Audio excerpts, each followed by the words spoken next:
কর্ম এবং ফল। মানুষের স্বভাব হলো এটাই যে তিনি নিজের প্রত্যেক পরিশ্রমের প্রতিফল প্রার্থনা করেন। বেশিরভাগ সময় এই ফলাফলের চিন্তা করতে করতে, কল্পনা করতে করতে উনি কর্ম করতে থাকেন যে আমি এই কাজটা করলে এই ফল পাবো। সেই সব কল্পনা করতে থাকেন যা না তার হাতে আছে, না আছে অধিকার, আর না আছে নিয়ন্ত্রণ। উনি শুধু নিজের কর্ম করতে পারেন। উনি কি ফল পাবেন তা তার হাতে কখনোই নেই। তাই আপনিও শুধুমাত্র কর্ম করতে থাকুন, ফলের চিন্তা করবেন না।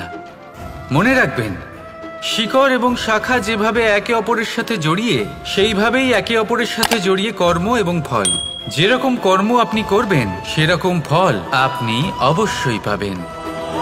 তাই এই ফলের আশায় কর্মের সময় কখনোই নষ্ট করবেন না, কারণ যে ব্যক্তি সময় নষ্ট করেন, সময় সেই ব্যক্তিকে অবশ্যই নষ্ট করে দেয়। কর্ম করুন নিঃস্বার্থভাবে, ফলের চিন্তা করবেন না, আর আমার সাথে ভালোবেসে বলুন রাধা রাধা। কাল, আজ এবং কাল। আমাদের সমগ্র জীবন এই তিনটির আশেপাশেই ঘুরতে থাকে। আমরা সবসময় বিগত সময়ের বিষয়ে ভাবতে থাকি। অতীতে যদি আমাদের দ্বারা কোনো ভুল হয়, সেই বিষয়ে ভেবে ভেবে আমরা সবসময় অনুতাপ করতে থাকি। এটা উচিত নয়। দেখুন, অতীতের থেকে শিক্ষা লাভ করা অত্যন্ত আবশ্যক, কিন্তু সেই ভুল যাতে আবার না হয় সেই কাজটা কিন্তু আপনাকে বর্তমানেই করতে হবে, তাই না? দ্বিতীয় কথা, আমরা সবসময় ভাবি আগামী দিনের বিষয়ে, ভবিষ্যতের বিষয়ে।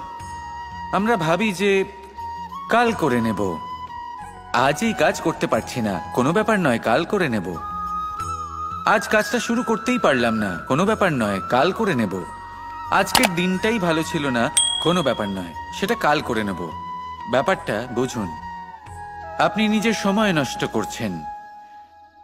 দেখুন, এই যে কাল, তা কখনোই আপনার হাতে আসবে না।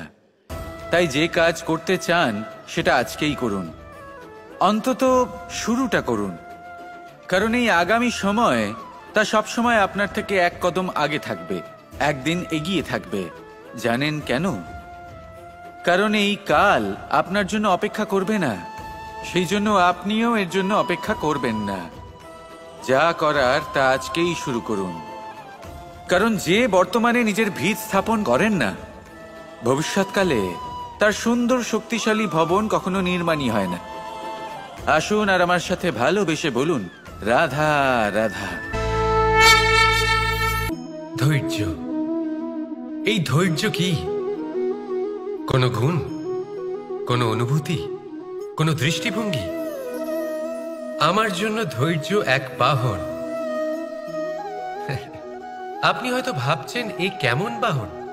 বাহন তো ঘোড়া হতে পারে, হাতি হতে পারে, উটও হতে পারে, কিন্তু ধৈর্যকে বাহন বানানো মানে? চলুন আপনাকে একটা কথা বোঝাই। পৃথিবীতে এমন কোনো বাহন নেই যে তার আরোহীকে আছড়ে ফেলেনি। সেটা উট হোক বা হাতি হোক বা ঘোড়া হোক, চলতে চলতে কখনো নড়বড় করেই বসে। তারপর সেই আরোহী পরে কারোর পায়, তারপর পরে তার নিজের নজরে। কিন্তু ধৈর্যরূপী বাহন কখনো কাউকে ফেলে না, কখনো না। না সেই আরোহী কারোর পায়ে পড়ে, আর না তো নিজের নজরে। কারণ ধৈর্য আপনাকে বিবেক প্রদান করে, বিবেক আপনাকে পরিকল্পনায় সাহায্য করে, আর পরিকল্পনা প্রদান করে আপনাকে শক্তি, আপনার লক্ষ্যের দিকে অগ্রসর হওয়ার। বুঝলেন? ধৈর্যকে সঙ্গে রাখুন, নিজেকে আরো ধৈর্যশীল করে তুলুন। এই ধৈর্যের সাহায্যে আরোহণ করে দেখুন কিভাবে এই বাহন আপনাকে আপনার গন্তব্যে পৌঁছে দেবে। রাধা রাধা। কথায় বলা হয়, জীবনে ভালোবাসাই হলো সুখের মূল। এটা সত্য। এবার প্রশ্ন হলো এটাই যে এই ভালোবাসা কার সাথে করা উচিত? যদি আপনি কিছুক্ষণের জন্য সুখ পেতে চান, তাহলে ভালোবাসুন নিজের রুচি মতো। যদি আপনি কিছুদিনের জন্য সুখ পেতে চান, ভালোবাসুন নিজের বন্ধুদের। যদি আপনি কয়েক মাসের জন্য, কয়েক বছর বা অনেক বছরের জন্য সুখী হতে চান, তাহলে ভালোবাসুন নিজের পরিবারকে, মাতা পিতা, নিজের সন্তান, স্বামী স্ত্রী, নিজের আত্মীয়দের। কিন্তু যদি আপনি চিরকালের জন্য সুখী হতে চান, তাহলে ভালোবাসতে হবে শুধু নিজের কর্মগুলিকে।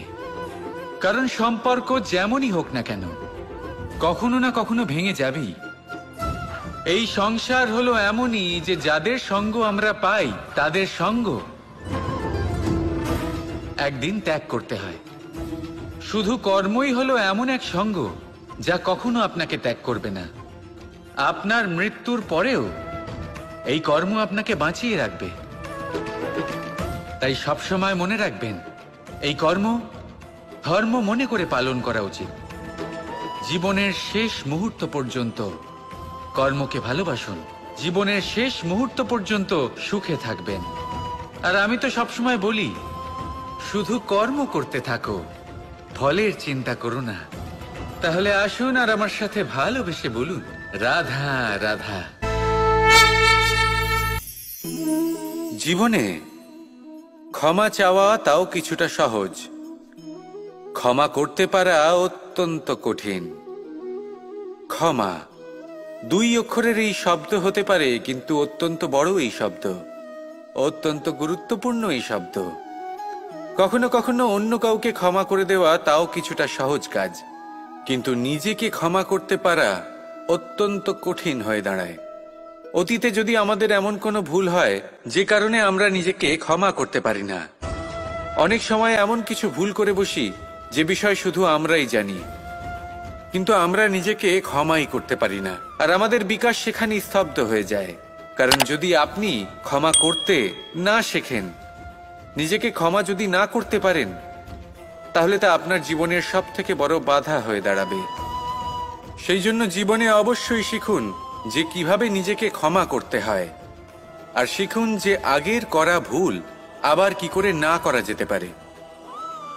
এই মন হালকা হবে আর প্রসন্ন হয়ে বলবে, রাধা রাধা। আমি অনেক মানুষকে এটা বলতে শুনেছি যে মানুষ মানেই ভুলের বাক্স, মানুষ নাকি ভুলে ভর্তি পুতুল। আর এটাই সত্যি। দেখুন, ভুল কার দ্বারা হয় না, প্রত্যেকের দ্বারা হয়। আর একটা নয়, অনেক ভুল হয়। কিন্তু মনে রাখবেন, তাদের বস্ত্রতেই কাদা লাগে যারা কাদা পরিষ্কার করার প্রচেষ্টা করেন। তাহলে যেখানে চেষ্টা আছে সেখানে ভুল তো হবেই। এবারে যদি আপনি কোনো নতুন সংকল্প করতে যান, কোনো বড় কাজ করতে যান, আর আপনার দ্বারা কোনো ভুল হয়ে যায়, তাহলে কোনো ব্যাপার নয়, তার জন্য পস্তাবেন না। নিজের ভুলটাকে চিনুন, তাকে বুঝুন, তাকে শুধরাবার চেষ্টা করুন। আর সব থেকে জরুরি কথা, নিজের ভুল থেকে শিখুন। তাদের হাত থেকেই রক্তপাত হয় যারা কাঁটার মধ্যে লুকোনো ফুলকে খোঁজার চেষ্টা করে। তাই মনে রাখবেন, যে জীবনে কোনো ভুল করেনি সে জীবনে নতুন কিছু করার কোনো চেষ্টাও করেনি। এই ভুল আপনার সব থেকে বড় শিক্ষক। তাই সেটাতে দুঃখী হবেন না, তার জন্য পস্তাবেন না। এই ভুলকে সম্ভ্রম করতে শিখুন। তারপর দেখবেন আপনি নিজেকে জীবনে আরো শিখরে নিয়ে যাবেন। রাধা রাধা। প্রশান্তি জড়িত নিদ্রা মানুষের জীবনের একটা অত্যন্ত গুরুত্বপূর্ণ সুখ এবং প্রয়োজনীয়তাও। দেখতে গেলে এই সংসারের প্রত্যেক পশু পাখি, প্রত্যেক জীব অবশ্যই নিদ্রা প্রাপ্ত করেন, কিন্তু মানুষ, যার মধ্যে বিচার বিবেচনা করার শক্তি অন্যদের থেকে অনেক বেশি, তার কিন্তু ঘুমের কিছু সমস্যা অবশ্যই হয়। কি বলেন, তাই তো? এবার এর কারণ কি? চিন্তা। এবার চিন্তা আমাদের সবার জীবনে আছে। আমরা সকলে জানি যে চিন্তা কখনো আমাদের সাহায্য করে না, তাও আমাদের জীবনে আছে। কেন? চিন্তার মাধ্যমে কি কখনো কোনো সমস্যার সমাধান হয়েছে? অর্থের চিন্তা করলে কি অর্থ লাভ হয়? ভবিষ্যতের চিন্তা করলে কি ভবিষ্যৎ ঠিক হয়ে যায়? স্বাস্থ্যের চিন্তা করলে কি স্বাস্থ্য নিজে থেকেই ঠিক হয়? হয় না। তাহলে এই সব কিছু থেকে আমাদের একটা ছোট্ট শিক্ষা অবশ্যই লাভ করা উচিত। আপনিও আপনার কাঁধ থেকে চিন্তার এই বোঝা নামিয়ে ফেলুন। আর এই সব ইচ্ছে একত্রিত হয়ে আমাদের মনে চিন্তা উৎপন্ন করে। তাই এই চিন্তাগুলিকে ত্যাগ করুন। প্রকৃতির প্রেমের ওপর বিশ্বাস রাখুন। মনে রাখবেন, যিনি চিন্তামুক্ত হবেন তিনি চিতামুক্ত হবেন। সুখের নিদ্রা প্রাপ্ত করুন, আর নিদ্রায় যাবার আগে আমার সাথে ভালোবেসে বলুন, রাধা রাধা। কখনো কখনো আমরা ভাবি যে কোনো ব্যক্তি যিনি ধর্মের পথে চলেছেন, যদি তার দ্বারা কোনো ভুল হয়ে থাকে তাহলে নিয়তি তাকে সেই মুহূর্তেই কঠোর শাস্তি দেন। কিন্তু সেই সব মানুষ যারা সংসারের সবথেকে বড় অধর্মী, বহু নিকৃষ্ট মানের কাজ করেন, তাদের নিয়তি অনেক সুযোগ দেন। তাদের নিয়তি এরকম কঠোর প্রহার করেন না। এই ভাবনা কখনো না কখনো মনে আসেই। ভেবে দেখুন কেন? আসলে জীবনকে বেশিরভাগ মানুষ একভাবেই দেখে থাকেন, বিভিন্ন স্তরে একে দেখা উচিত। এবার আপনি বলুন, এই সংসারে কোনো অধর্মী কখনো প্রেরণার উৎস হতে পারেন? কখনোই নয়। যে মানুষ নিজের আত্মাকে মলিন করে ফেলেছেন, তিনি এই সংসারকে কিভাবে প্রেরণা যোগাবেন? উনি নিজেই বুঝতে পারেন না কোনটা করা উচিত, ধর্ম কোনটা। তাই নিয়তি তাকে একটা সুযোগ দেন। এটা বোঝার সুযোগ দেন যে কোনটা উচিত, কোনটা ধর্ম। সুযোগ দেন নিজের বিবেক জাগিয়ে তোলার। তাকে সুযোগ দেন নিজের অন্তরাত্মার ডাক শোনার। যখন তাতেও কাজ হয় না, তখন নিয়তির কাছে একটাই পথ বাকি থাকে, আর তা হল মহাবিনাশ। মহাবিনাশ হয়তো দেরিতেই আসতে পারে, কিন্তু তা অবশ্যই আসবে। আর যখন মহাবিনাশ আসে, তখন মহাবিনাশের যন্ত্রণা সমগ্র মানব জীবনের যন্ত্রণার থেকে অনেক বেশি হয়। এই কথাটা সবসময় মনে রাখবেন। আর অন্যদিকে যে মানুষ ধর্মের পথে চলছেন, তার দ্বারা যদি কোনো ভুল হয়ে থাকে, তখন নিয়তি তার পরীক্ষা নেন। কিছুক্ষণের জন্য মানুষের মনে হতে পারে নিয়তি তাকে কঠোর শাস্তি দিয়েছেন, কিন্তু সময়ের সাথে আমরা সবাই দেখি যে যখন সেই মানুষ সেই পরীক্ষায় উত্তীর্ণ হন, এই সমস্ত সংসারের জন্য প্রেরণার উৎস হয়ে ওঠেন। অর্থাৎ নিয়তি প্রত্যেক মানুষকে তার কর্ম অনুসারে উচিত ফলও দেন, উচিত শাস্তিও দেন। পার্থক্য হলো শুধুমাত্র সময় আর আপনার দৃষ্টিভঙ্গির। তাই ধর্মের পথে চলুন, আর আমার সাথে ভালোবেসে বলুন, রাধা রাধা। এই সংসারে সবচেয়ে বড় পাপ কি হতে পারে? কেউ বলবেন অসত্য, কেউ বলবেন ছলনা, আবার কেউ বলবেন লালসা। না, সংসারে সবচেয়ে বড় পাপ হলো নারী জাতির অসম্মান, নারীর মান ভঙ্গ করা। কারণ এই অপরাধ কেবল নারীর শরীরকেই নয়, বরং তার মন আর আত্মাকেও আহত করে থাকে। তাহলে এবার প্রশ্ন হলো, যে এই অপরাধ করেছে তাকে কি শাস্তি দেওয়া উচিত? কেউ বলবেন শারীরিক যন্ত্রণা, আর কেউ বলবেন মৃত্যুদণ্ড। কিন্তু এই অপরাধের শাস্তি নির্ধারণ করার আগে এটা জানার কি কোনো প্রয়োজন নেই যে অপরাধী আসলে কে? এখন আপনি বলবেন সহজ ব্যাপার, সেই পুরুষ যে নারীর মান ভঙ্গ করেছে। কিন্তু এ কি সম্পূর্ণ সত্যি?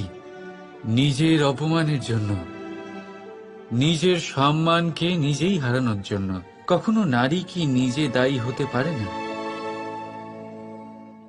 ভেবে দেখুন, সম্মানহানির থেকে বাঁচার জন্য সর্বপ্রথম সম্মানের সীমার ওপর নজর দেওয়া প্রয়োজন। রাবণ সীতার হরণ এই জন্যই করতে পেরেছিলেন, কারণ সীতা নিজের বোকামোর জন্য রাবণের সেই সীমা উল্লঙ্ঘন করা সহজ করে দিয়েছিলেন। কিন্তু অশোক বাটিকাতে সেই সীতাকেই রাবণ স্পর্শ পর্যন্ত করতে পারেননি, কারণ সে রাবণ আর তার মাঝখানে ঘাস দিয়ে একটা ছোট রেখা বানিয়ে দিয়েছিলেন। জীবনে না বলতে শিখুন, যদি কেউ আপনার সম্মানের সীমা পার করতে চেষ্টা করে তাহলে তাকে সেখানেই আটকাতে শিখুন। আপনার ওপরে ওঠা প্রথম হাত, প্রথম কটাক্ষ ওইখানেই আটকাতে শিখে নিন।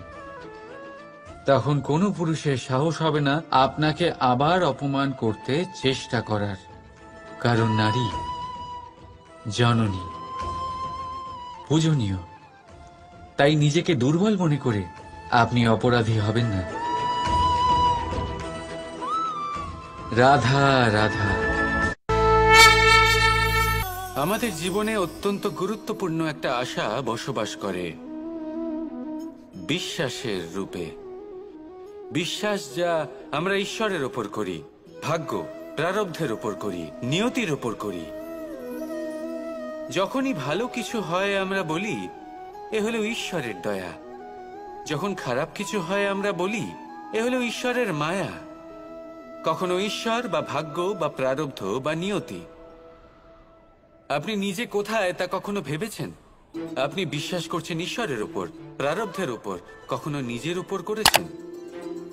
আমি আপনাকে একটা সহজ কথা বলি, যদি আপনি ঈশ্বরের উপর বিশ্বাস রাখেন, শুধুই ঈশ্বরের উপর বিশ্বাস, তাহলে আপনি সেটাই পাবেন যেটা আপনার ভাগ্যে লেখা রয়েছে।